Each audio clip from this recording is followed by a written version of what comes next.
It was dreadfully cold, it was snowing fast, and almost dark. The last evening of the old year was drawing in. But, cold and dark as it was, a poor little girl, with bare head and feet, was still wandering about the streets.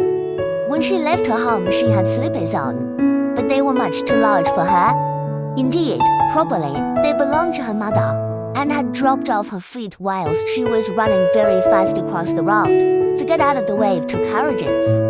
One of the slippers was not to be found, the other had been snatched up by a little boy, who ran off with it thinking it might serve him as a doll's cradle. So the little girl now walked on, her bare feet quite red and blue with the cold. She carried a small bundle of matches in her hand, and a good many more in her tattered apron.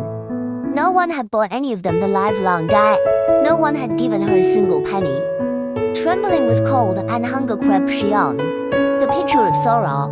Poor little child, the snowflakes fell on her long, fair hair, which curled in such pretty ringlets over her shoulders. But she thought not of her own beauty, or of the cold. Lights were glimmering through every window, and the savor of roast goose reached her from several houses. It was New Year's Eve, and it was of this that she thought. In a corner formed by two houses, one of which projected beyond the other, she sat down, drawing her little feet close under her, but in vain, she could not warm them.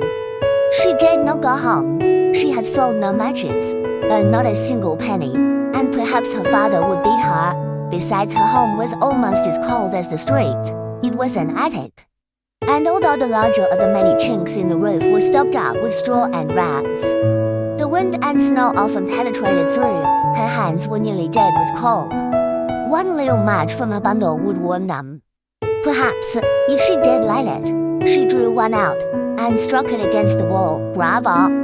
It was a bright, warm flame, and she held her hands over it. It was quite an illumination for that poor little girl. Nay, one called it rather a magic table, for it seemed to her as though she was sitting before a large iron stove with brass ornaments. So beautifully blazed the fire within. The child stretched out her feet to warm them also. Alas, in an instant the flame had died away, the stove vanished. The little girl sat cold and comfortless, with the burnt match in her hand. A second match was struck against the wall. It kindled and blazed, and wherever its light fell the wall became transparent as a veil. The little girl could see into the room within. She saw the table spread with a snow-white damask cloth, whereon were ranged shining china dishes.